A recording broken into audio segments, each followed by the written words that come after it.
Hello people, wish you guys a very happy Holi and welcome back to lab. आज का जो आपका session है, again this is a Holi special live marathon test series of English. तो आज हम करने वाले हैं फिर से CHSL का लाइव मॉक टेस्ट, जिसमें आप सॉल्व करोगे CHSL के प्रीवियस ईयर के क्वेश्चंस जो ऑलरेडी आ चुके हैं एग्जामिनेशन में, प्लस आपको समझ में आएगा किस तरीके के क्वेश्चन आपके आने वाले हैं एग्जाम में, प्लस क्या होता है लेवल और कितना टाइम आपको देना चाहिए हर एक क्वेश्चन में। सो गाइस, चलिए स्टार्ट करते हैं बिना देरी किए हुए अपने क्लास को। चलिए फिर। So again welcome back to lab. चलते हैं हम आगे। एक बार लाइव स्केड्यूल देख लीजिएगा, जितने भी सेशंस आपके लगे हुए हैं सबका एक बार स्केड्यूल देख लीजिए। इंग्लिश का होता है आपका 8 AM एंड बाकी की टाइमिंग्स भी यहाँ पर लिखी हुई है। डेली सुबह, डेली क्या 3 दिन होगा आपका Holi special live mock test. सुबह 8 बजे, थोड़ी सी वियर्ड टाइमिंग है, लेकिन चलिए इंग्लिश में आपको पेन पेपर की जरूरत तो होती नहीं है, इस वजह से सुबह उठकर बस कान में हेडफोन्स लगा के फोन लेके बैठ जाना है और मेरे साथ देना है लाइव मॉक टेस्ट। और लाइव मॉक टेस्ट का फायदा पता है क्या है? फायदा ये है कि आपको पता चलता है कि इतना टाइम, मतलब टाइमर एक आपके सामने आपको दिखेगा, आपके दिमाग में ये चीज रहेगी अगर 20 सेकेंड्स हैं तो हमको 20 सेकेंड में ही आंसर करना है, उससे ज्यादा टाइम नहीं लेना है इस क्वेश्चन में। चलें फिर, बताइए तैयार हैं आप लोग? तैयार हैं तो हम चलते हैं अब क्लास। यहाँ पे एक्चुअली बहुत सारे लोग बोल रहे हैं क्या रीजन है, क्यों क्लास रिकॉर्ड हो रही है। तो दोस्तों, रिकॉर्ड हम मजबूरी में कर रहे हैं क्योंकि अभी लाइव हम नहीं ले जा पा रहे हैं, किसी वजह से हमारा लाइव डिसेबल हो गया है, नहीं ले जा पा रहे हैं। So this is a recorded session. लेकिन ऐसा नहीं है कि आप 1 साल पुराना देख रहे हो, 1 मिनट, आधे घंटे या 1 घंटे पहले ही हम रिकॉर्ड करते हैं, ठीक है ना। तो चलिए भाई, चलते हैं हम अपने क्वेश्चन नंबर 1 पे। उससे पहले ये आप जान लीजिए कि जितने भी PDF है वो आपको मिल जाएंगे स्टडी लैब के टेलीग्राम ग्रुप पर। This is the link to the Telegram group. सारे PDF यहाँ पर आपको अवेलेबल हो जाएंगे। अब चलते हैं, सबसे पहले हम टाइमर लगा लें, क्योंकि टाइमर लगाने में जितना टाइम लगेगा उतनी देर में फटाफट से आप लोग चीटिंग करके क्वेश्चन कर लोगे। जस्ट अ सेकेंड, हम सबसे पहले टाइमर सेट करें। पहला क्वेश्चन जहां तक का सेंटेंस इंप्रूवमेंट का है, तो उसके लिए आपको हम देंगे 30 सेकेंड। ग्रामर के क्वेश्चंस के लिए आपको मिलेंगे 30 सेकेंड्स, एंड वोकैबुलरी के लिए मिलेंगे आपको 15 to 20 सेकेंड्स अराउंड। कूल, चलिए भाई। स्टॉप वॉच लगाई क्या मैंने? No, not stopwatch. Countdown लगा दिया जाए आपके क्वेश्चंस के according. For grammar questions you will be having 30 seconds. Just a second. हाँ जी, चलिए भाई। This is your first question of sentence improvement. बहुत सिंपल क्वेश्चन है और लेवल यही है CHSL का, एग्जैक्टली यही लेवल है। प्रीवियस ईयर पेपर है, पता है लेवल हम एग्जैक्टली यही क्यों बोल रहे हैं? क्योंकि SSC में क्वेश्चन रिपीट बहुत सारे होते हैं। प्रीवियस पेपर अगर सॉल्व करते जा रहे हो तो सोचो कितने क्वेश्चन आपके वही मिलेंगे आपको एग्जाम में जो आप ऑलरेडी कर चुके हो। चलिए भाई, टाइम स्टार्ट कर रहे हैं। बकबक थोड़ी बाद में हम कर लेंगे। 1 सेकेंड, जस्ट अ सेकेंड, रुक जाना। टाइमर हमारा यार 1.5 मिनट का हमने लगा दिया है, हम भी पागल हो गए हैं। थोड़ी सी लग रहा है मैंने होली खेल ली है, इस वजह से थोड़ी चढ़ गई है हमको। डोंट वरी, हम टाइम आपका सेट कर दिया है मैंने 30 सेकेंड के ऊपर। अब हम चला रहे हैं हमारा timer and your time starts now.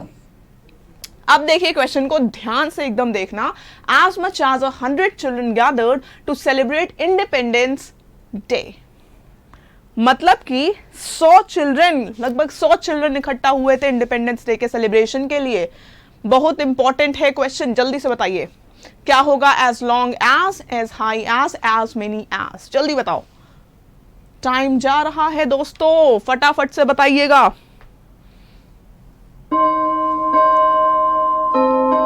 Score तो हम आपको बताना भूल गए हैं ऑलरेडी, मतलब ऑल्दो जो भी मेरे स्टूडेंट्स हैं उनको पता होगा हमारा मार्किंग सिस्टम क्या रहता है। जो नए हो, पहली बार देख रहे हो, +2 मिलेंगे आपको फॉर एवरी करेक्ट आंसर। +2 आप खुद को दोगे और -0.5 फॉर एवरी इनकरेक्ट आंसर। और देखिए लाइव कॉमेंट्स तो आपके हम देख नहीं पा रहे हैं अभी, बिकॉज इट इज रिकॉर्डिंग।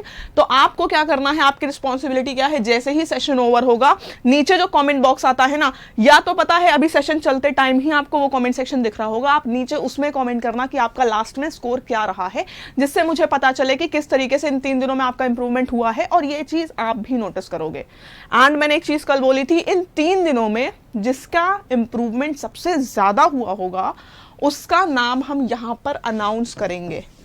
ठीक है ना। तो आप सब लोग यहाँ पर कमेंट सेक्शन में अपना स्कोर जरूर डालेंगे हर लाइव मॉक सेशन के बाद। ठीक, 25 क्वेश्चन है, 25 क्वेश्चन है पूरे 50 नंबर के। चलो भाई इसका आंसर देखा जाए and the correct answer is option number D. क्यों? क्योंकि आप पहले तो मुझे ये बताओ, चिल्ड्रन काउंटेबल है कि अनकाउंटेबल है? Children is countable. सिंगुलर होता है चाइल्ड, प्लूरल होता है चिल्ड्रन। काउंटेबल है। हमेशा अनकाउंटेबल के साथ मच लगता है और काउंटेबल के साथ लगता है मैनी। तो क्या आ जाएगा? As many as. I know maximum का ये वाला क्वेश्चन सही होगा, लेकिन स्टिल कुछ लोग होंगे जिनका गलत होगा। वो लोग क्या करेंगे? -0.5 करेंगे अभी अपना स्कोर। ठीक, हम चलते हैं जल्दी से नेक्स्ट क्वेश्चन की ओर। This is the next question. ये वोकैबुलरी का है, तो इसके लिए हम आपको देंगे 15 सेकेंड। ठीक, ईडियम का क्वेश्चन है, 15 सेकेंड ले लो दोस्तों, उससे ज्यादा का नहीं है ये क्वेश्चन। हाँ जी, अरे भाई स्टार्ट क्यों कर दिया? चलिए, and your time starts now. A dime a dozen, बहुत बार रिपीट हुआ है ये ईडियम आपके पेपर्स में। CHSL, CGL, MTS कोई भी ले लो ना, रिपीट बहुत हुआ है ये। डाइम अ डजन क्या मतलब होता है इस ईडियम का? Expensive, very common, uncommon, phenomenal. Times up. And एक चीज नोट करना, अगर अलॉटेड टाइम में ही आप आंसर कर रहे हो उसी केस में आप अपना आंसर कंसिडर करना, अदरवाइज 0। ठीक, अब देखो क्या आंसर है। डाइम अ डजन का मतलब होता है बहुत ही कॉमन चीज। अब सपोज आप बोल दें, आपके फ्रेंड ने आपको एक मतलब कुछ दिया हो, कोई ड्रेस दे दी हो, या फिर आप कहीं शॉपिंग करने गए हो, एक ड्रेस हो, तो आप बोलो कि आप शॉपकीपर से बोलते हो कि यार एक बढ़िया सी एकदम लाजवाब सी ड्रेस दिखाओ, मुझे बर्थडे पे पहननी है, और वो दिखाता है कॉमन सी ड्रेस। तो बोलते हो अरे भाई साहब, this is a dime a dozen, show me something very spectacular और very amazing sort of dress. ठीक है ना। तो डाइम अ डजन का मतलब क्या होता है? वेरी कॉमन, जो बहुत कॉमन है। ठीक, समझ में आई ये चीज? डाइम अ डजन का मतलब क्लियर हुआ। अब चले हम नेक्स्ट क्वेश्चन की ओर। नेक्स्ट क्वेश्चन है आपका अगेन ऑन ईडियम। तो फिर से आपको हम देंगे 15 सेकेंड सॉल्व करने के लिए, and your time starts now. Couch potato, बहुत ही बढ़िया। ये ईडियम मेरा पर्सनली इतना फेवरेट है ना, क्योंकि मैं इतने लोगों को ये ईडियम बोलती हूँ कि क्या बताएं। आप सोचिए क्या मीनिंग होगी। Lazy person, skinny, hyper active, overweight. Couch potato कौन होते हैं? बताइए बताइए, सोच के बताइए। देन काउच पोटैटो क्या हो सकता है? काउच पोटैटो बताओ। बहुत ही बढ़िया वर्ड है, मतलब ईडियम है। अगर आप लोग अभी तक नहीं यूज करते हो ना, तो आज के बाद से यूज करने लगोगे काउच पोटैटो। काउच पोटैटो का मतलब होता है अ वेरी लेजी पर्सन, जो दिन भर पड़ा पड़ा टीवी देख रहा है या एकदम खाली बैठा है आलस में, जो कि लॉकडाउन में हम सभी हो गए थे। We all became couch potato. ठीक है ना, है ना अमेजिंग सा आइडियम, बोलने लायक दूसरों को। तो भैया काउच पोटैटो एकदम नोट कर लो। काउच पोटैटो का मतलब होता है अ लेजी और लेथार्जिक पर्सन। क्लियर है? स्कोर अपडेट करिए जल्दी से अपना स्कोर अपडेट करिए। कुछ नहीं करना है, कोई कॉपी कोई पेन नहीं रखनी है, बस अपना स्कोर अपने दिमाग में कैलकुलेट करते चलिए। अगर कैलकुलेट नहीं कर पा रहे हो दिमाग में, तब कहीं नोट कर लो। ठीक, चलें आगे। नेक्स्ट क्वेश्चन है आपका फिल इन द ब्लैंक का। तो यू विल बी गेटिंग कितना टाइम दें हम आपको? ले लो 25 सेकेंड। ठीक, फिर 25 सेकेंड से ज्यादा का नहीं है। डायरेक्शंस मत पढ़ना, मैंने बता दिया है। फिल इन द ब्लैंक का क्वेश्चन है, 25 सेकेंड्स में जल्दी से सॉल्व करिए। अब देखो क्वेश्चन आ गया है, and your time starts now. चलिए बताइए जल्दी से बताइए। For thousands of years, humans have been dashed the earth, making scars upon the land. बहुत सिंपल क्वेश्चन है। अब ये सोचो कि CHSL का लेवल यही है दोस्तों। इजी है CHSL क्लियर करना, बस आपकी प्रैक्टिस होनी चाहिए। क्योंकि बहुत सारे लोग ना इंग्लिश को अवॉइड करते हैं कि भैया छोड़ो इंग्लिश क्या पढ़नी। या तो एक हमारी जो क्राउड होती है ना, आधी क्राउड को लगता है कि इंग्लिश यार बहुत मुश्किल है, कुछ नहीं होगा इंग्लिश में, छोड़ो यार अब क्या पढ़े, इतनी मुश्किल लैंग्वेज है, समझ ही में नहीं आएगी। उन लोग के लिए देखो कितनी आसान है। यहाँ पे लिखा है for thousand of years humans have been dashed the earth making scars upon the land. समझ में आ रहा है कि ये नेगेटिव स्टेटमेंट है कि हम लोग जो अर्थ को ना क्या कर रहे हैं, अर्थ को नुकसान पहुंचा रहे हैं। समझ में आ रहा है कि नहीं? समझ में आ रहा है कि एक नेगेटिव स्टेटमेंट है। रीडेकोरेटिंग का मतलब क्या होता है? रीडेकोरेटिंग का मतलब दोबारा से किसी चीज को सजाना। क्या हम अर्थ को सजा रहे हैं? नेगेटिव वर्ड चाहिए ना, सजा रहे हैं तो बिल्कुल नहीं। डिस्ट्रैक्टिंग, आप अर्थ को डिस्ट्रैक्ट कैसे कर सकते हो? डिस्ट्रैक्ट का मतलब होता है ध्यान भटकाना। अर्थ का आप ध्यान भटकाओगे, कोई सेंस नहीं बना रहा है, गया। रीमेकिंग, अर्थ रीमेकिंग मतलब दोबारा बनाना। रीमेकिंग दोबारा बनाना, अर्थ को दोबारा कोई बना सकता है क्या? भगवान बना सकते हैं, हम लोग तो नहीं बना सकते हैं। डैमेजिंग, अर्थ को नुकसान पहुंचा रहे हैं हम सब लोग, सबको पता है। तो क्या आंसर है इसका? डैमेजिंग आंसर है। समझ में आया? लेवल यही है, प्रीवियस ईयर पेपर है, ठीक है ना? तो समझ रही, मत सोचना कि मैम आपको ओवर कॉन्फिडेंट करने के लिए इतना आसान करवा रही हैं, बिल्कुल नहीं। प्रीवियस ईयर पेपर है, ऐसा ही पेपर मिलेगा।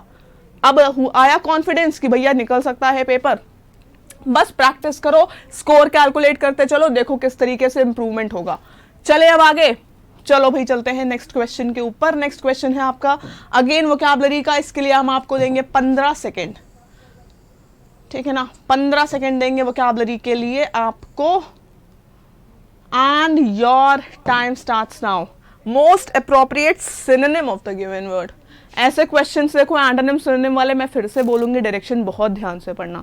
इस क्वेश्चन में मैं ये नहीं बोलूंगी डायरेक्शन मत पढ़ो, मैं जितना भी बताऊं डायरेक्शन बहुत ध्यान से आप लोगों को पढ़नी है एंटोनिम सिनोनिम के क्वेश्चंस में।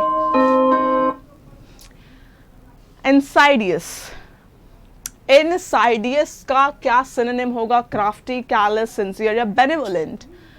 चलो भाई रिवील करते हैं answer, and the correct answer is option number A. Insidious का मतलब यही मैंने लिख दिया है, क्या होता है? कपटी, जो छल करे, कपट करे, इनसाइडियस। फिर आता है क्राफ्टी, क्राफ्टी का मतलब होता है चालाक। क्या मतलब होता है क्राफ्टी का? चालाक। फिर होता है कैलस, कैलस का मतलब होता है कठोर, कैलस कठोर। फिर आता है सिंसियर, सिंसियर का मतलब होता है ईमानदार। बेनिवोलेंट का मतलब होता है भलाई करने वाला, दूसरों का अच्छा करने वाला, उनके बारे में अच्छा सोचने वाला, नेक इंसान। ठीक, तो अब हमें समझ में आया सिनोनिम का मतलब होता है समानार्थी शब्द जिनकी मीनिंग सेम हो। तो इनसाइडियस का सिनोनिम क्या हो गया? कपटी का चालाक, छल कपट करने वाला चालाक इंसान सिनोनिम हो गया। समझ में आया? अपडेट करिए स्कोर फटाफट से, +2 या 0.5। चले नेक्स्ट क्वेश्चन पे, चलो भाई चलते हैं नेक्स्ट क्वेश्चन पे। Again this is a question of vocabulary, one word substitution का क्वेश्चन है। जल्दी से देखते हैं। हम 15 सेकेंड से ज्यादा देंगे नहीं, हम टाइम क्यों बढ़ा रहे हैं? चलो भाई your time starts now. Combine to form a whole, जल्दी से बताइए क्या आंसर होगा? पूरा कंबाइन करके एक सिंगल बनाना, combine to form a whole, क्या मतलब होगा? जल्दी से बताइए, सब लोग आंसर करिएगा, मुझे सबका स्कोर तो जानना है भैया। मैं आके जैसा ही मेरा सेशन की टाइमिंग के बाद होगी, मैं आपका 9 बजे में कमेंट चेक करूंगी, सबके स्कोर देखूंगी। 9 बजे नहीं, पूरे दिन चेक करते रहूंगी किसका स्कोर कब वहां पर मेंशन्ड है, ठीक है ना? अपने स्टूडेंट्स को मैं पहचानती भी हूँ, ऐसी बात नहीं है। अब देखो, combine to form a whole, answer क्या है? The correct answer is integrate. Integrate का मतलब होता है इकट्ठा करके एक करना। याद करो, जो मैथ्स वाले स्टूडेंट्स होंगे, क्लास 12th में हम करते थे इंटीग्रेशन। हम लगाते थे, क्या लगाते थे? एरिया निकालने के लिए हम इंटीग्रेशन लगाते थे, याद करो। एरिया निकालने के लिए इंटीग्रेशन लगाते थे ना, लिमिट्स लगाकर। तो एरिया क्या करते थे हम? पूरी चीज को अगर हमें एक में करना है, पूरा एरिया निकालने के लिए इंटीग्रेशन लगाते थे। किसी चीज को इकट्ठा करना, इतना बड़ा लैंड है, इकट्ठा करके नाप के कितना है, ये चीज हम इंटीग्रेट करके, इंटीग्रेशन करके बताते थे। तो combine to form a whole का मतलब होता है इंटीग्रेट करना। स्कैटर का मतलब होता है फैलाना, ठीक। डिसजॉइन, जॉइन का मतलब होता है जोड़ना, तो डिसजॉइन का मतलब होता है तोड़ना, ठीक, अलग करना। एंड क्रिएट का मतलब होता है किसी चीज को बनाना, क्रिएट। क्लियर? अब चलते हैं हम next. Select the most appropriate and, अरे भाई टाइम तो लगा दे, हम भी बीच बीच में एकदम खो ही जाते हैं आप लोगों से बात करते हुए। अब सोचो रिकॉर्डिंग चल रही है तो हम इतने खोए हुए हैं, आप लोगों में लाइव चल रहा होता तब तो। चलिए भाई आगे चलते हैं नेक्स्ट क्वेश्चन पे। वोकैबुलरी का क्वेश्चन है, अगेन 15 सेकेंड। चलो भाई, योर टाइम स्टार्ट्स नाउ।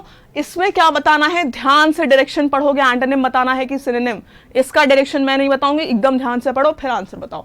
चलो भाई, टिमिड बताइए जल्दी से एकदम। Time's up. Timid is the word और हमको बताना है इसका antonym. The correct answer is bold. Timid का मतलब होता है बहुत डरने वाला, डरपोक, बहुत डर के सहम के रहने वाले को हम बोलते हैं टिमिड। ठीक। डूबियस एक ही वर्ड है इसमें से, बाकी तो बहुत आसान वर्ड है। डूबियस का मतलब क्या होता है, संदिग्ध, जिसके ऊपर आपको शक हो, जो शक के घेरे में रहता हो, संदिग्ध होता है ड्यूबियस का मतलब। बोल्ड का मतलब सबको पता है, ठीक है ना। तो क्लियर है कि टिमिड का ऑपोजिट एंटोनिम क्या हो गया, बोल्ड हो गया। सिंसियर का मतलब ईमानदार, पंक्चुअल का मतलब जो हमेशा टाइम से रहे, ऑन टाइम रहने वाला पंक्चुअल है। क्लियर हुई चीज, आगे चला जाए नेक्स्ट क्वेश्चन पे जल्दी से। पूरे के पूरे हमें 25 क्वेश्चन करने हैं, तो चलते हैं फिर हम फटाफट से आगे नेक्स्ट क्वेश्चन पे। फिर से वोकैबुलरी का क्वेश्चन है, योर टाइम स्टार्ट्स नाउ। चलिए भाई बताइए। डिलिजेंट का बताना है आपको, क्या बताना है ये आप देखेंगे, जल्दी से बताइए।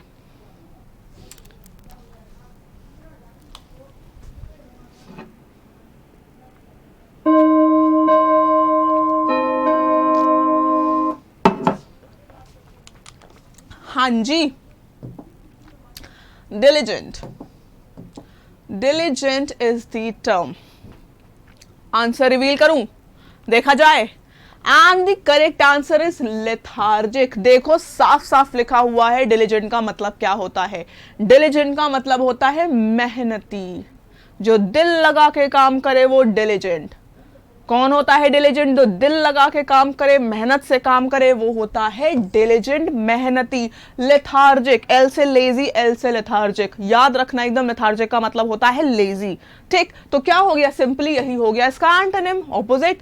फिर आता है अनटायरिंग। टायरिंग, पहले बताओ टायर का मतलब क्या होता है, थकना। टायरिंग का मतलब थकाऊ, अनटायरिंग का मतलब जो थके ना। अनटायरिंग का मतलब ऐसा कोई चीज जो आपको थकाए ना, वो अनटायरिंग है। फिर होता है इनअटेंटिव। इनअटेंटिव का मतलब होता है असावधान। अटेंटिव का मतलब होता है सावधान और इनअटेंटिव का मतलब होता है असावधान। फिर आता है वेरी। वेरी का मतलब क्या होता है, अगेन वेरी का मतलब होता है जो थके ना। ठीक, क्या है ये, एक एडजेक्टिव है। क्या मतलब होता है वेरी का, अथक, जो थके ना। क्लियर है, सारे मीनिंग्स क्लियर। लेवल देखा वोकैबुलरी का, कुछ लोगों को कठिन लग रहा होगा, कुछ लोगों को इजी लग रहा होगा, तो सबके लिए हम करा रहे हैं। जिनको कठिन लग रहा है, जिनको इजी लग रहा है, सबके लिए है ये, ठीक है ना। क्लियर। अब चलो हम चलते हैं जल्दी से अगले क्वेश्चन के ऊपर। पहले हम देख लें अगला क्वेश्चन, पैराजंबल का क्वेश्चन है। पैराजंबल के क्वेश्चन में हम आपको देंगे 45 सेकेंड, लेकिन सिखाएंगे आपको पैराजंबल का क्वेश्चन 10 से 15 सेकेंड में सॉल्व करना। चलो भाई, पहले हम आपको टाइम दे दें कि आप अपने तरीके से सॉल्व कर लो, फिर हम सिखाएंगे मेरी तरीके से सॉल्व करना। ऑल्दो मेरे स्टूडेंट्स को अब मेरी तरीके से सॉल्व करना आ गया होगा, जिस तरीके से हम आपको करवाते हैं। अब चलते हैं हम, पहले तो आपका टाइम सेट कर दें जल्दी से एकदम। आ जाते हैं क्वेश्चन पे, किनारे कर देते हैं टाइम को। स्टार्ट हो चुका है आप लोगों का टाइम 45 सेकेंड का। पैराजंबल का है, जल्दी से बताइए फटाफट से। हम एकदम किनारे खड़े हैं, बिल्कुल भी स्क्रीन ढक नहीं रहे हैं। जल्दी से बस आंसर बताइए, शांत भी रह लेते हैं।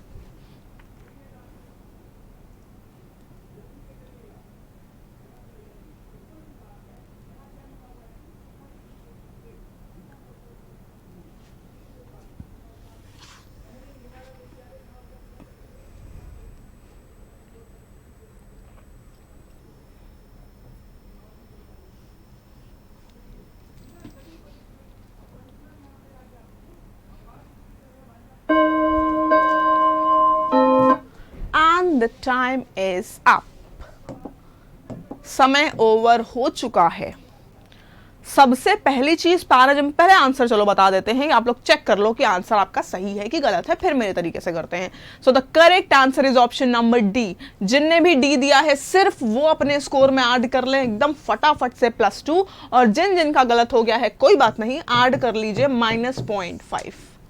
ठीक, अब चलो देखते हैं। सबसे पहली चीज मैंने आपको पैराजंबल में बताई है कि नजर डालना है। सबसे पहली चीज क्या है, आपकी नजर डायरेक्टली जानी चाहिए ऑप्शंस के ऊपर। टाइम वेस्ट कितना कम हो पैराजंबल के अंदर, हमको ये कोशिश करनी है। सबसे पहले नजर जाती है ऑप्शंस के ऊपर। ऑप्शन में देखना है कि सबसे जो पहला स्टेटमेंट है ऑप्शन में चारों डी है, यानी कि भैया D is the first statement fix है। अब हमको देखना है कि डी के बाद बी आ रहा है कि ए आ रहा है या फिर सी आ रहा है। चलिए भाई पढ़ते हैं। Johnny had car accident, Johnny का कार एक्सीडेंट हुआ। ठीक, अब इसके बाद ए एट द मेट्रो स्टेशन। ये अचानक से मेट्रो स्टेशन, क्या पता मेट्रो स्टेशन पे हुआ हो, लेकिन कार एक्सीडेंट मेट्रो स्टेशन पे कुछ अजीब नहीं लग रहा। कार एक्सीडेंट हुआ है मेट्रो स्टेशन पे, वो कार लेके मेट्रो स्टेशन जाएगा, कोई सेंस बन नहीं रहा है ना। तो चलिए भाई ए को कैंसिल करते हैं। बी देखिए, he decided to travel to office by the metro train. लग सकता है कि मतलब हाँ भी हो सकता है कि कार एक्सीडेंट हो गया है तो फिर उसने सोचा कि मेट्रो स्टेशन से मेट्रो पकड़ के चला जाए ऑफिस, हो सकता है। चलिए इसको मान लेते हैं और सी देखते हैं। अब सी बोल रहा है he sent his damaged car to the garage. अब मुझे बताओ भैया, कार एक्सीडेंट हुआ है तो पहले वो वहीं से सीधे मेट्रो पकड़ के ऑफिस निकल जाएंगे या फिर अपनी दवा पट्टी करवाएंगे और कार को गैरेज भेजेंगे? कॉमन सेंस से पहले वो कार को गैरेज भेजेंगे, अपनी दवा पट्टी करवाएंगे, फर्स्ट एड लेंगे, उसके बाद वो मेट्रो से ऑफिस जाएंगे। अंडरस्टूड? तो पहले आएगा आपका डी और डी के बाद क्या आ जाएगा? डी के बाद आ जाएगा सी। कुछ नहीं करना है, डी के बाद सी। देखो किसमें डी के बाद सी है, सिर्फ ऑप्शन नंबर डी में डी के बाद सी है करेक्ट आंसर। क्लियर है? कोई मेहनत नहीं लगी, सब पढ़ना भी नहीं पढ़ा, बस एक बार आपने जल्दी क्विकली देखा, वर्ड्स देखे किसमें क्या यूज है, आपका क्वेश्चन सॉल्व हो गया। ठीक, एक्सप्लेन करने में ज्यादा टाइम लगा है, आपको पर्सनली करने में ये हार्डली 10 से 15 सेकेंड, दैट्स इट। क्लियर है? तरीका यही अपनाना है पैराजंबल सॉल्व करने के लिए। चले आगे नेक्स्ट क्वेश्चन पे। Next question is again parajumble. फिर से हम आपको 45 सेकेंड दे रहे हैं, आप पहले अपने तरीके से कर लीजिए। मेरे स्टूडेंट्स अब समझ गए हो इसी तरीके से करना, ऑल्दो 45 सेकेंड बहुत ज्यादा है, लेकिन ले लो चलो 45 सेकेंड क्योंकि नॉर्मली दिए जाते हैं पैराजंबल में। Your time starts now. बताइए, जल्दी से बताइए इसका मुझे आंसर।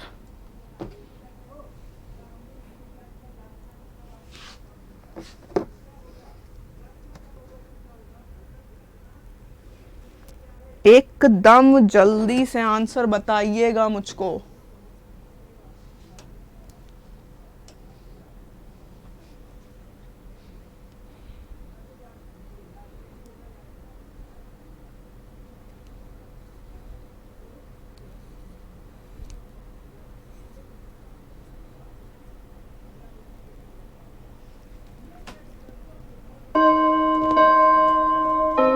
बज गई घंटी और हो गया आपका टाइम ओवर। सबसे पहले आंसर रिवील करते हैं कि सही आंसर है क्या, and option number A is the correct answer. Option number ए है ACDB। अब पहले ध्यान से देखना है, सबसे पहले चीज मैंने बताई है कि पहले चीज आपको देखनी है ऑप्शंस। ऑप्शंस देखो, 4 ऑप्शंस आपको गिवन है। हमने देखा कि ए भी हो सकता है हमारा पहला स्टेटमेंट, बी भी हो सकता है, सी ऑप्शन में नहीं है तो सी तो हो ही नहीं सकता और डी भी हो सकता है। सबसे पहले हमें सर्च करना है पहला स्टेटमेंट, इंट्रोडक्टरी स्टेटमेंट कौन सा होता है तो वो। अब हमने देखा ए लिखा है, a boy tended his masters dog near a pond. हो सकता है, ठीक हो सकता है, चलिए इसको मार्क कर लेते हैं। फिर भी हाउएवर से कभी भी कोई भी स्टेटमेंट स्टार्ट नहीं होगा। हाउएवर अगर स्टार्ट हो रहा है तो पहला स्टेटमेंट वो कभी नहीं है, ठीक, कैंसिल। सी वाला देखो, सून ही फाउंड, ही कौन है? कौन है ही? नहीं पता ना, तो सी भी नहीं हो सकता पहला स्टेटमेंट। डी देखो, ऑल ही कुड डू, कौन है ही? नहीं पता है ना, तो ये भी पहला तो नहीं होगा। सिंपली क्या पता चल गया? अरे आंसर निकल गया, आंसर निकल गया। सिर्फ हमने पता किया पहला स्टेटमेंट ए है और ऑप्शन देखिए सिर्फ ऑप्शन नंबर ए में ही पहला स्टेटमेंट ए है। So this is your correct answer. लगेंगे 45 सेकेंड? नहीं लगेंगे ना, 10 सेकेंड लगेंगे हार्डली। क्लियर है? समझ में आया किस तरीके से पैराजंबल सॉल्व करने हैं? एग्जैक्टली यही तरीका अपनाना है आप लोगों को पैराजंबल सॉल्व करने के लिए। ठीक, चले आगे, चलो भाई चलते हैं, समझ में आ गया है ना। आप लोग के जो डाउट्स हो ना, जो भी आपके डाउट हो, आप लोग लास्ट में सेशन के बाद नीचे वाला जो कमेंट बॉक्स है ना उसमें जरूर डालना, तो मैं अगले वाले सेशन में आप लोग के सारे डाउट्स क्लियर कर दूंगी। कूल। अब देखो नेक्स्ट क्वेश्चन है आपका अगेन वोकैबुलरी का, तो I will be giving you 15 seconds for the same. अब चलिए देखते हैं हम 15 सेकेंड।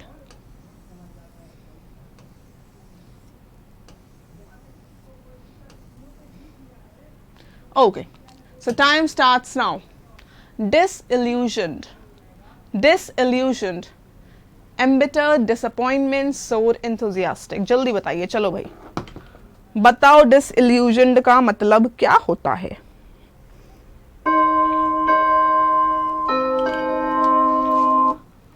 अब देखो हर लेवल के क्वेश्चन मिलेंगे, ठीक है ना, CHSL में मैक्सिमम लेकिन आसान ही होते हैं।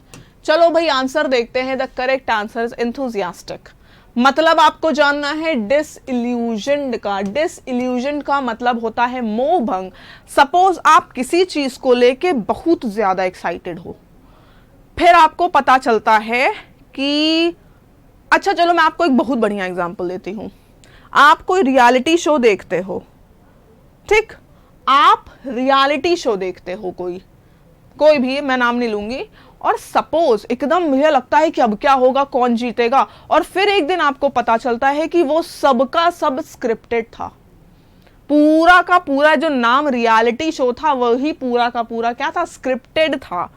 तो वो सारी चीजें प्री प्लान्ड थी। तो अब आपका क्या हो गया, ये जो इल्यूजन था कि वो रियलिटी शो है वो क्या हो गया, खत्म हो गया। पूरा का पूरा आपका मोह भंग हो गया, इंटरेस्ट गया चूल्हे में, ठीक है ना। ये होता है डिसइल्यूजन्ड का मतलब। इतनी एक्साइटमेंट सब गई चूल्हे में। समझ में आया डिसइल्यूजन का मतलब क्या होता है। टर्म क्या है, ये नेगेटिव टर्म है, ठीक। अब देखो पहला वाला जो वर्ड है एम्बिटर्ड। बिटर का मतलब होता है कड़वा, तो एम्बिटर्ड का मतलब है एंग्री और रेजेंटमेंट। जो दिल से कड़वा हो, मतलब उस टाइम के लिए दिल या दिमाग से जो कड़वा हो वो है एम्बिटर्ड। गुस्सा, ठीक, किसी को बुरी तरीके से आपने ट्रीट किया है और वो गुस्सा आ गया है कि ऐसी हिम्मत, मुझे ऐसे ट्रीट किया, तो वो एम्बिटर्ड है, ठीक। फिर डिसअपॉइंटेड। डिसअपॉइंटेड होता है निराश। सोर्ड, सोर्ड का मतलब होता है कड़वाहट, ठीक, सार या सोर्ड बोल सकते हैं, कड़वाहट। Enthusiastic, this is the only term जो एक पॉजिटिव वर्ड है। तीन के तीनों नेगेटिव है, सिर्फ एक पॉजिटिव वर्ड है, आंख बूंद के मार दो इसी को करेक्ट ऑप्शन। पूछा क्या गया है क्योंकि यहाँ पे एंटोनिम। समझ में आई बात। अब लगा कि आसान है कि नहीं। सारे वर्ड्स आपको पीडीएफ में मिलेंगे, जितनी मीनिंग्स लिखी हैं सब पीडीएफ में मिल जाएंगी आपको। कहां पर, स्टडी लैब के टेलीग्राम ग्रुप पे। चिंता मत करो, कुछ नोट करना ही नहीं है, ठीक। अब देखो नेक्स्ट क्वेश्चन है फिर से वोकैबुलरी के। देखो कितने सारे क्वेश्चन आते हैं वोकैबुलरी के, मैंने बहुत सारे लेक्चर कराए हैं। फिर से होली के बाद से अगेन आपके स्टार्ट होंगे 3 बजे, दोपहर के 3 बजे आपका वोकैबुलरी का सेशन होता है, कोई मिस करेगा नहीं। देखो कितने क्वेश्चन आते हैं वोकैबुलरी के, ठीक। अब देखो, आओ यार 15 सेकेंड देंगे। वोकैबुलरी का क्वेश्चन है, your time starts now. Select the wrongly spelled word. वो वर्ड चूज करना है जिसकी स्पेलिंग गलत लिखी हुई है, जल्दी से चूज करके बताइए, एकदम स्पीड में बताइए चूज करके। टाइम वैसे भी निकल ही गया है लगभग।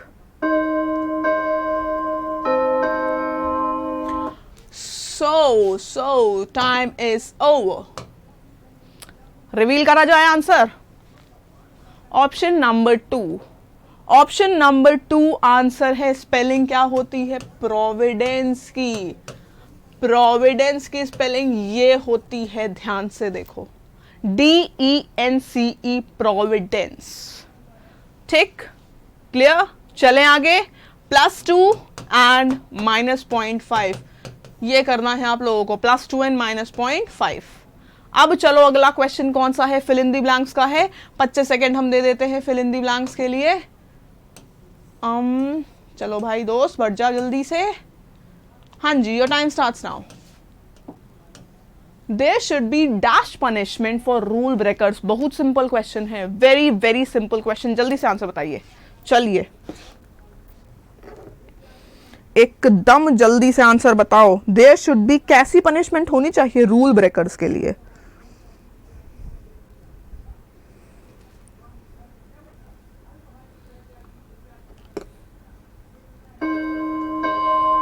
And the time is up. There should be dash punishment for rule breakers and the correct answer is option number C. Much punishment wrong, क्योंकि punishment पहली चीज तो काउंटेबल है। Two punishment again wrong, many punishment भी improper है। होगा क्या? Severe, यानी कि कठोर पनिशमेंट मिलनी चाहिए, एक भयंकर पनिशमेंट मिलनी चाहिए जो रूल्स ब्रेक करते हैं। अब आपको लगे यार रूल ब्रेक करना तो बहुत कूल है, मूवीज देखते हैं और मूवीज में हीरो हमेशा रूल ब्रेक कर रहा होता है तो बहुत कूल होता है रूल ब्रेक करना, उसके लिए पनिशमेंट कैसी? बहुत सारे लोग सोच रहे होंगे कि भैया रूल ब्रेक करना तो बहुत कूल है, उसके लिए पनिशमेंट कैसी? तो अच्छा बताओ, आप जा रहे हो रोड पे, ठीक है ना, रूल्स क्या हैं? एकदम ध्यान से ये चीज सुनना, क्योंकि ये स्टेटमेंट ना देख के एक तो दिमाग में आ सकता है कि भैया रूल ब्रेक करना इतना कूल है, सिवियर पनिशमेंट क्यों? आप रोड पे जा रहे हो और रूल क्या है कि आपको अगर लेफ्ट राइट रोड पे लेना है अपनी गाड़ी से तो आप पहले इंडिकेटर दोगे। सामने से गाड़ी आ रही है, आप ऐसे चल रहे हो, ठीक है ना, टू वे रोड है, सामने से गाड़ी आ रही है, लेफ्ट में मोड़ है, सट से मुड़ गया वो बिना इंडिकेटर दिए, और आप एकदम स्पीड में थे, एकदम बचे हो, आपका एक्सीडेंट होने से बचा है, कहो कुछ बच गए हो आप, ठीक। बहुत सारे लोग तो भिड़ जाते हैं। अब सोचो रूल ब्रेक करना कितना घातक हो गया, किसी की जान भी जा सकती थी ना। अब समझ में आया रूल ब्रेक करने की सिवियर पनिशमेंट क्यों होनी चाहिए।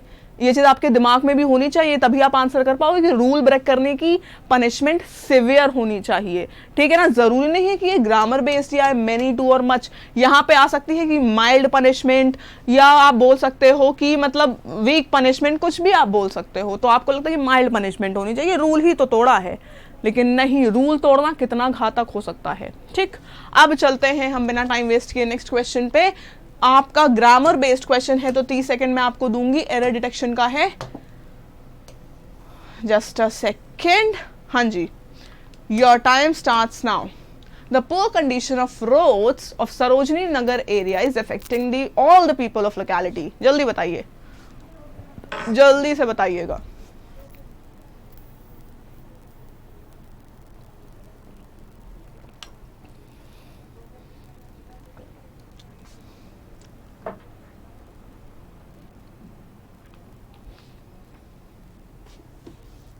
क्या आंसर होना चाहिए? जिन स्टूडेंट्स ने मेरा सेशन अभी देखा होगा रिसेंटली कंफ्यूजिंग वर्ड्स का, उनके लिए बहुत हलवा क्वेश्चन है। कंफ्यूजिंग वर्ड्स में मैंने आपको एक चीज बताई थी, दो वर्ड्स होते हैं, एक वर्ड होता है इफेक्ट और एक वर्ड होता है इफेक्ट। दोनों में डिफरेंस पता है क्या होता है? इफेक्ट एक नाउन है और इफेक्ट एक वर्ब है। इफेक्ट का मतलब होता है कोई चीज आप पे क्या प्रभाव डाल रही है, और इफेक्ट का मतलब होता है किसी चीज का रिजल्ट क्या होगा, परिणाम क्या होगा, ठीक। तो अब बताओ, जो पुअर कंडीशन है रोड की, वो लोगों को ऊपर बुरा प्रभाव डाल रही है, उनको मतलब एक्सीडेंट्स हो रहे हैं रोड पे, तो लोगों को अफेक्ट कर रही है।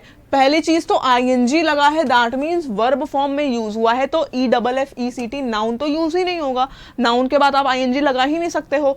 सिंपली यहां पर होना चाहिए इफेक्टिंग की जगह हो जाना चाहिए क्या, अफेक्टिंग, ठीक है ना। Affecting should be the correct word. अगर सही दिया था तो +2, गलत दिया था तो -0.5, ठीक। अब चलते हैं हम अगले सवाल के ऊपर।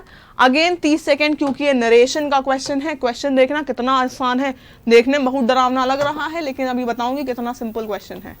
आ गया है आपके सामने टाइमर, कहाँ किनारे टाइमर लगा देती हूँ, क्योंकि पूरी स्क्रीन पे तो क्वेश्चन ही है, यहाँ अच्छा लगा देते हैं। चलो भाई, डायरेक्शन पढ़ने नहीं है, नरेशन का क्वेश्चन है, बताइए जल्दी से।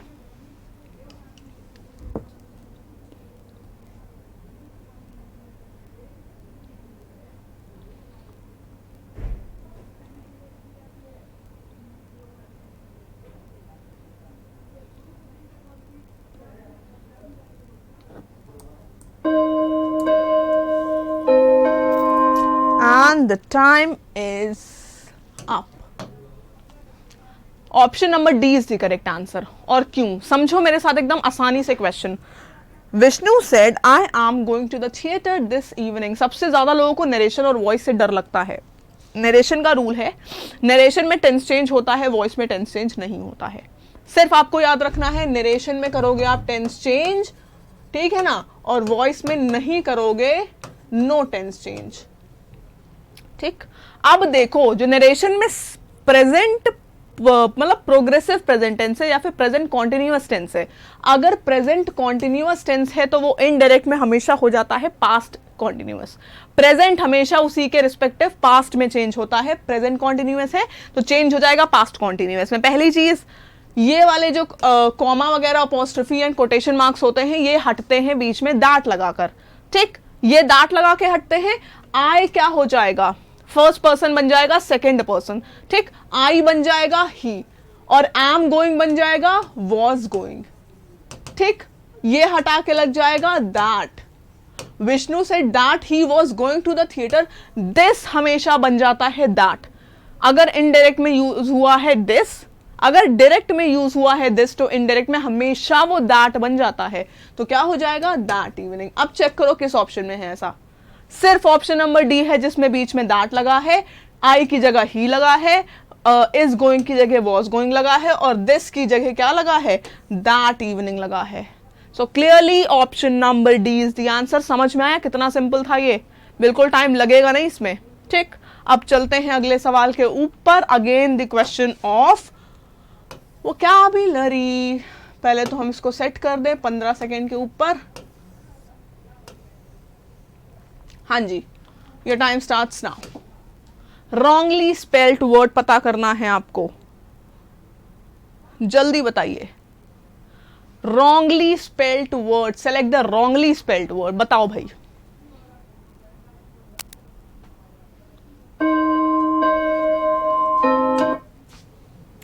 And the correct answer is option number D. बहुत सिंपल क्वेश्चन था। रिस्पेक्टफुल की स्पेलिंग होती है रिस्पेक्टफुल। समझ में आया, सिर्फ लास्ट में एक सिंगल एल लगेगा ना कि double L. Option number D is the answer. फटाफट से अपडेट कर लो अपना स्कोर +2 या 0.5। अब चलते हैं हम नेक्स्ट क्वेश्चन पे। This is the question of vocabulary. देंगे हम आपको इसके लिए 15 second and your time starts now. बताइएगा, वन वर्ड सब्स्टिट्यूशन का क्वेश्चन है।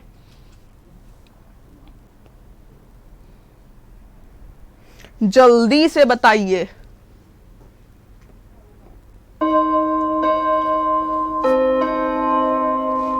And the time is up. Steel और मिस अप्रोप्रिएट मनी को क्या बोला जाता है?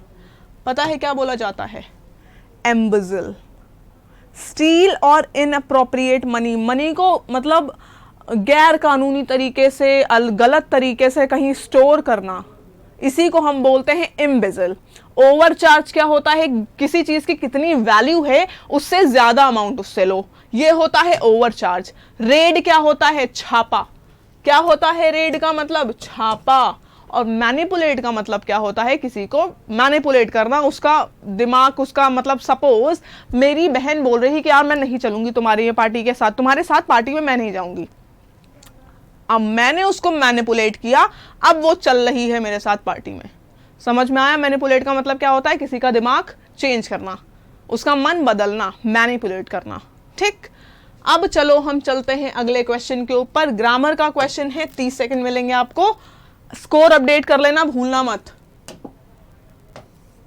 30 सेकंड मिलेंगे ग्रामर के क्वेश्चन के लिए। And your time starts now. समय शुरू हो चुका है, देख लीजिएगा जल्दी से।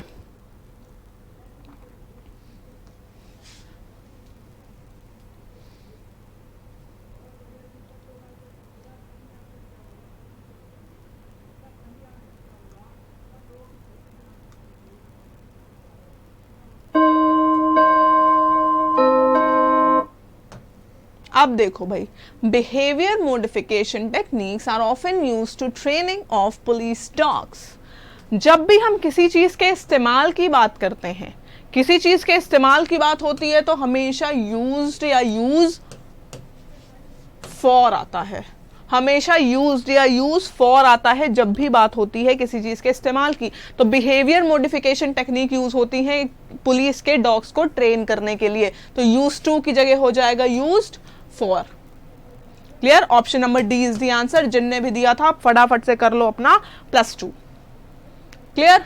अब चलते हैं हम नेक्स्ट क्वेश्चन के ऊपर। एक्टिव पैसिव का क्वेश्चन है, अगेन 30 सेकेंड आपको मिलेंगे। एक्टिव पैसिव का क्वेश्चन है and your time starts now. याद रखना भी थोड़ी देर पहले मैंने क्या बताया था आपको एक्टिव पैसिव के रिगार्डिंग एंड नरेशन के रिगार्डिंग, वही चीज ध्यान रखना बस। Select the correct passive form of the given statement. The mechanic repaired my bike.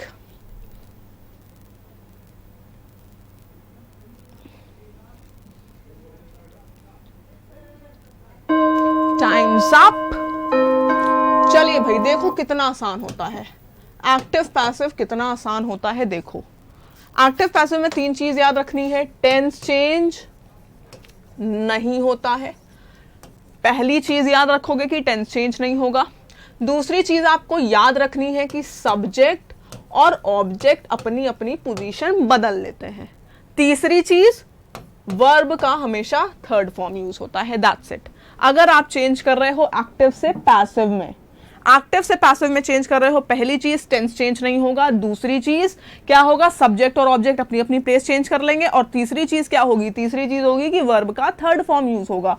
अब देखो लिखा है the mechanic repaired my bike, subject है मैकेनिक, ऑब्जेक्ट है बाइक, तो भैया बाइक आ जाएगी यहां पे। सबसे पहले देखो माई बाइक ऑब्जेक्ट है, माई बाइक ऑब्जेक्ट है, तो the bike cancel, my bike ये हो सकता है, ये the bike cancel, my bike ये हो सकता है। बी और सी तो चलो भैया भीड़ में ही नहीं है, अब रेस में ही नहीं है।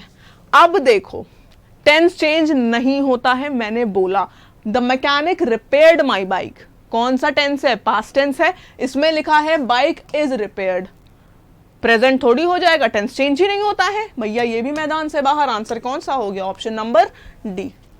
Option number D is the answer. समझ में आया कितना सिंपल था? बस इसी तरीके से खेल खेल में सीख लोगे। इन 3 सेशन में समझो सारे टॉपिक्स हो रहे हैं आपके मॉक टेस्ट में, ठीक। अब देखो नेक्स्ट क्वेश्चन है सेंटेंस इंप्रूवमेंट का। जल्दी से चलते हैं हम सेंटेंस इंप्रूवमेंट के क्वेश्चन की ओर। 30 सेकेंड मिलेंगे आपको। Your time starts now. चलिए भाई जल्दी से बताइए मुझे आंसर इसका।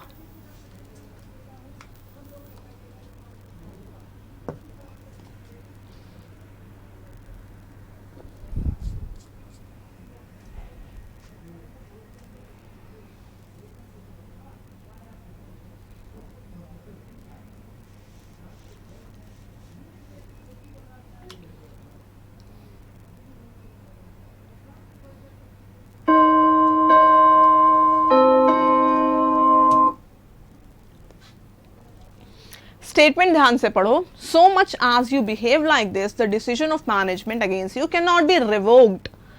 जब तक तुम्हारा बिहेवियर ऐसा रहेगा, मैनेजमेंट का जो डिसीजन है तुम्हारे अगेंस्ट वो बदलने तो वाला नहीं है। जब तक तुम्हारा बिहेवियर ऐसा रहेगा, और जब तक को इंग्लिश में पता है क्या बोलते हैं, जब तक, जब तक को बोला जाता है एज लॉन्ग एज, तो क्या हो जाएगा, as long as you behave like this blah blah blah. समझ में आया? हमेशा क्या होगा, जब तक तुम्हारा बिहेवियर चेंज नहीं होगा, as long as will be the correct answer. फटाफट से स्कोर अपना अपडेट करो, +2 या -0.5, ठीक। अब चलो देखते हैं। वेरी गुड, क्लोज टेस्ट के क्वेश्चन आ गए हैं। 25 सेकंड मिलेगा फॉर एवरी क्वेश्चन। 5 क्वेश्चन है, कितना सिंपल क्लोज टेस्ट है देखो। अभी 25 क्वेश्चन हम टाइमर लगा लें, 25 सेकंड का लग चुका है timer. Your time starts now. चलो भाई जल्दी से करना शुरू करो। पूरा मत पढ़ो, सिर्फ पहला वाला जो ब्लैंक है वहां तक पढ़ो।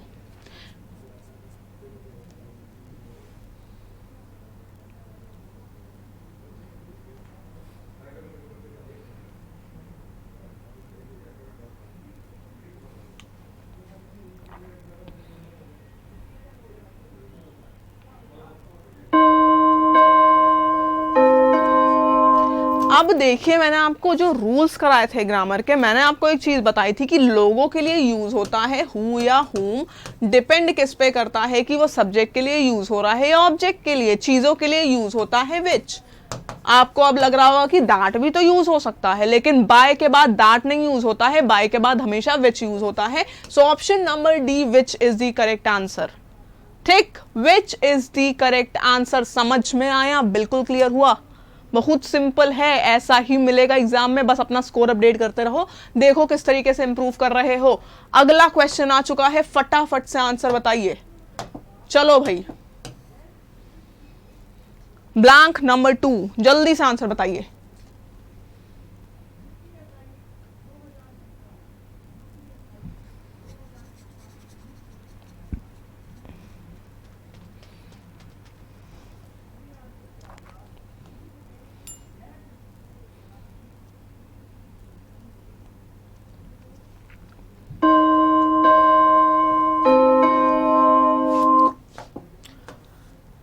थीम आपको समझ में आई है अब तक पैसेज की नहीं? क्या बोल रहा है पैसेज की? जो वर्ड है, जो शब्द है, यहाँ पे शब्दों की बात करी गई है। We do not want to condemn the word. Condemn का मतलब होता है किसी चीज को क्रिटिसाइज करना। हम शब्दों को कभी भी क्रिटिसाइज नहीं कर सकते हैं, क्योंकि शब्द एक जरिया है जिससे हम दूसरों को अपनी फीलिंग्स के बारे में बताते हैं। मेरा कलर फैलता ही जा रहा है यार, हम क्या बताएं। हम जितनी देर में आप लोग को पढ़ाएंगे, हमको लग रहा है हम खुद को पूरा रंग लेंगे। थोड़ा सा हम रंगे हैं, लेकिन हम पूरा रंग जाएंगे यहाँ पे आप लोग को पढ़ाते पढ़ाते। चलिए भाई, कोई बात नहीं। हाँ, आते हैं अपने वर्ड्स के ऊपर। तो क्या है वर्ड? जो शब्द है वो एक जरिया है किसी से अपने इमोशंस को कन्वे करने का। ठीक, ये बोल रहा है वर्ड्स के बारे में है, ये आपका स्टेटमेंट शब्दों के बारे में है। अब देखो, we tell each other our emotions, ठीक है ना, शब्दों से। The way in which we influence others, दूसरों को इन्फ्लुएंस भी करते हैं अपने शब्दों से। फिर words can do dash good, words क्या कर सकते हैं? अच्छा कर सकते हैं, और कितना? बहुत अच्छा कर सकते हैं। इमेजरेबल का मतलब कि जो आप नाप ना सको। वर्ड्स बहुत अच्छा कर सकते हैं। न्यूमरेबल का और काउंटेबल का मतलब होता है जिसको आप गिन पाओ। कोई सेंस नहीं बन रहा है, वर्ड सिर्फ इतना अच्छा कर सकते हैं जो आप गिन पाओ, सेंस नहीं बन रहा है। मिजरेबल का मतलब क्या होता है? दयनीय। समझ, मतलब कोई सेंस बन ही नहीं रहा है, तो क्या हो जाएगा? Immeasurable is the correct answer, आ जाएगा ब्लैंक में। अब चलते हैं हम नेक्स्ट क्वेश्चन की ओर। चलिए भाई, करिए आप। Just a second, your time starts now. Blank number 3, जल्दी से बताइए क्या आएगा ब्लैंक नंबर 3 में।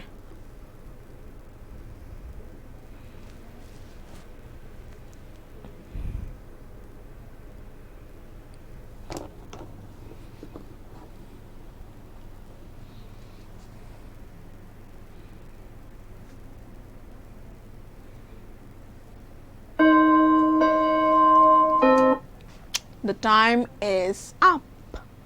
ब्लैंक नंबर 3 क्या बोल रहा है? It is true that at first there was the deed. Deed क्या होता है? डीड का मतलब होता है कर्म, ठीक ना। डीड का मतलब होता है कर्म, की स्टार्टिंग में तो सिर्फ कर्म थे, उसके बाद शब्द आए हैं। पहले कर्म थे, फिर शब्द बाद में आए हैं। It was some respect a cultural progress. Cultural progress होने के बाद dash the deed became word. जब बहुत सारी कल्चरल प्रोग्रेस हुई, उसके बाद हमारे कर्म ही हमारे शब्द बन गए। तो क्या होगा? टाइम रिफरेंस में है, टाइम रिफरेंस में हम क्या करते हैं? व्हेन का यूज करते हैं। कल्चरल डेवलपमेंट्स हुई, कल्चरल प्रोग्रेस हुई, जब जो हमारे कर्म हैं वही बन गए हमारे शब्द। तो क्या यूज होगा यहाँ पर? व्हेन यूज होगा। ऑप्शन नंबर बी आंसर है। जिनने दिया है फटाफट से कर लो +2। अगर कोई भी अदर ऑप्शन किया है तो कर लीजिए फटाफट से -0.5। ठीक, सब लोग कमेंट करेंगे अपना स्कोर सेशन एंड होने के बाद नीचे कमेंट सेक्शन में, जिससे कि मैं चेक कर पाऊं कि आप लोग का स्कोर क्या रहा है एंड किस तरीके से इंप्रूवमेंट हुआ है, सो दैट आई कैन जज कि जिसने सबसे ज्यादा इंप्रूवमेंट किया है तीनों लेक्चर्स में। अगला सवाल question number 4 and your time starts now. जल्दी बताइए।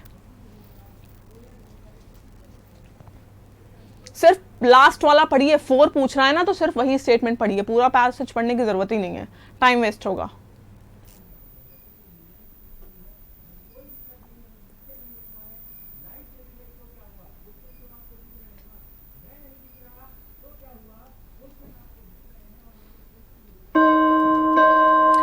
And the time चलो भाई लास्ट वाला स्टेटमेंट पढ़ते हैं। But the word was dash a spell. Spell का मतलब पता है क्या होता है? जादू। स्पेल का मतलब होता है जादू, ठीक। But the word was dash a spell a magical act. Lastly spell नहीं, लास्टली बात कैसे आएगी? अभी भी शब्दों की बात तो होती है, अभी भी हम एक दूसरे से शब्द बोलते हैं, तो लास्टली कैसे पहुंच जाएंगे? शब्दों का यूज अभी भी होता है, तो लास्टली नहीं होगा। फर्स्टली, चलो हो सकता है फर्स्टली, अभी रखते हैं। Originally and quickly. Originally is the best term. Originally is the best term की मतलब असलियत में जो शब्द है ना वो जादू थे, शब्द जादू थे, ठीक है ना। तो ओरिजिनली होगा मतलब कि असलियत में कि वो थे क्या शब्द, इसकी बात हो रही है। सो अगर सी दिया है तो +2, कोई और ऑप्शन क्या है तो -0.5। There comes the last question, question number 5 and your time starts now. बताइए, and it dash much of its power. 25 second बहुत ज्यादा है इसके लिए, लेकिन सोच के चलो दे लो आंसर, गलत मत करना। 25 सेकेंड बहुत है सोचने के लिए।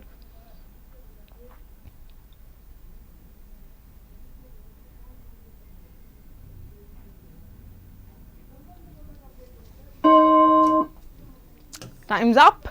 अब देखो, and it dash much of its power, has retained, will retain, retained या have retained। it has retained क्योंकि शब्दों का इस्तेमाल अभी भी होता है, तो सिर्फ पास्ट में पास्ट टेंस यूज नहीं होगा, ठीक। पास्ट टेंस यूज नहीं होगा क्योंकि अभी भी शब्दों का इस्तेमाल होता है, ठीक। फिर have retained भी नहीं होगा क्योंकि वर्ड क्या है? it यूज है यहाँ पे। इट मतलब सिंगुलर यूज है तो वर्ब भी सिंगुलर आएगी, तो हैज रिटेन्ड होगा। विल रिटेन्ड नहीं होगा क्योंकि फ्यूचर की बात नहीं कर रही है। इट हैज रिटेन्ड कि उसने रिटेन कर ली है, शब्दों ने अपनी पावर को रिटेन कर लिया है, तो इट हैज रिटेन्ड हो जाएगा, ठीक है ना। तो जिनने भी हैज रिटेन किया है फटाफट से करो स्कोर अपडेट। सेशन अब आपका एंड होने जा रहा है, टाइम नोट कर लीजिएगा। डेली 25 क्वेश्चन पूरे हो गए हैं, ऑल 25 क्वेश्चंस आपके कंप्लीट हो चुके हैं। यही पैटर्न रहता है CHSL के पेपर का, तो टाइम नोट कर लीजिएगा। 8 बजे होगी कल सुबह भी आपकी क्लास, 8 बजे रखी गई है। ये मत सोचो कि यार अब उठ के कॉपी पेन कौन उठाए, कोई कॉपी पेन की जरूरत नहीं है इंग्लिश की क्लास करने के लिए। मिलिएगा फिर से हमसे आप कल 8 बजे, तब तक के लिए bye bye and take care. उससे पहले हैप्पी होली वंस अगेन, बहुत मजे करना एंड अपना स्कोर नीचे कमेंट सेक्शन में जरूर डाल देना, ठीक है ना। तब तक के लिए ध्यान रखिए, bye bye and take care.